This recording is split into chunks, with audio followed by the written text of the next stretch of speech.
Hello, dear students. Let's learn the next question. We are studying about the exercise questions. Equal length of magnesium ribbon are taken in the test tube A and test tube B. Hydrochloric acid HCl is added to test tube A, while the acetic acid CH3COOH is added to test tube B.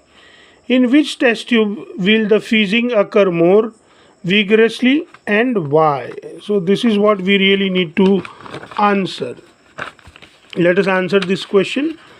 HCl is a strong acid, whereas acetic acid CH3COOH, the CH3COOH is known as the acetic acid.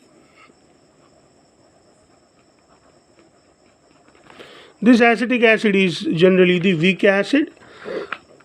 Strong acid reacts more vigorously with while weak acid reacts less vigorously. Therefore, in the test tube A, which contains strong acid HCl, fizzing will occur more vigorously. Then we have the next question. Fresh milk has a pH of 6. How do you think the pH will change as it turns into curd? Explain your answer. So we are given a fresh milk. Fresh milk has a pH of 6. Fresh milk does not taste sour. Now milk changes to curd.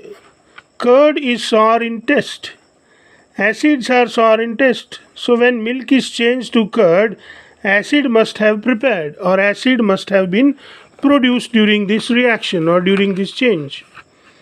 The acid produced will produce more H plus ions. So H plus ion concentration increases. Now we have a rule. More is the pH, less it would be the H plus ion concentration. Here H plus ion concentration increased.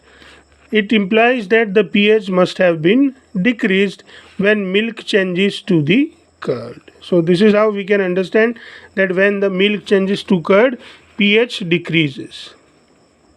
A milkman adds a very small amount of baking soda to fresh milk.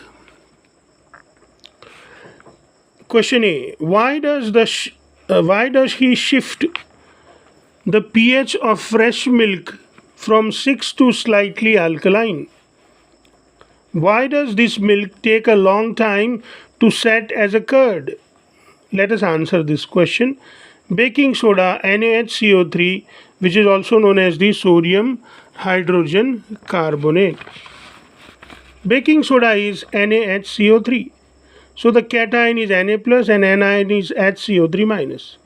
The cation Na plus comes from NaOH, which is a strong base, and the anion HCO3 minus comes from the HHCO3, which can also be written as H2CO3,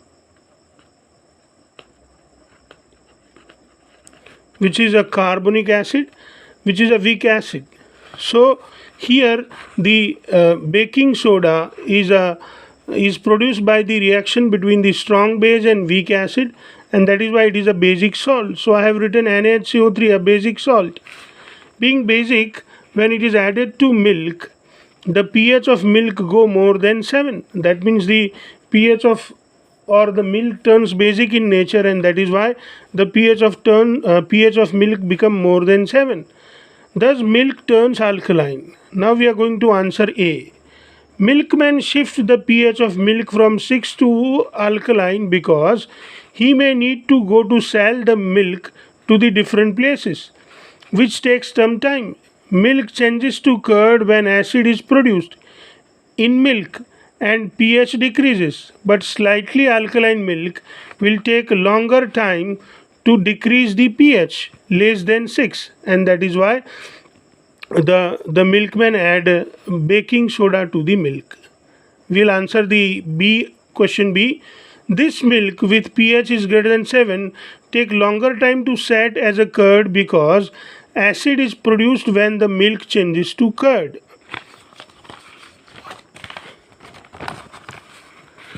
Basic baking soda will neutralize this acid produced in the milk, so such milk with pH is greater than 7 will take longer time to set as a curd. We have the next question. plaster of Paris should be stored in a moisture-proof container. Explain why. If plaster of Paris gets some water or moisture, it reacts with the moisture and make gypsum as 2 into CaSO4 into half H2O, that is your 2 molecules of plaster of Paris. It reacts with the 3 molecule of water to give you the 2 molecule of gypsum, that is CaSO4 into 2H2O. Gypsum is not so useful as plaster of Paris for the various purposes. So plaster of Paris goes waste if it gets moisture. To prevent it being wasted, it means plaster of Paris. To prevent plaster of Paris being wasted, plaster of Paris is stored in a moisture-proof container. I hope, my dear students, you have enjoyed your studies. Here we declare the acid-base chapter to be completed. Now we should study about the metals and non-metals in the next video. Happy learning!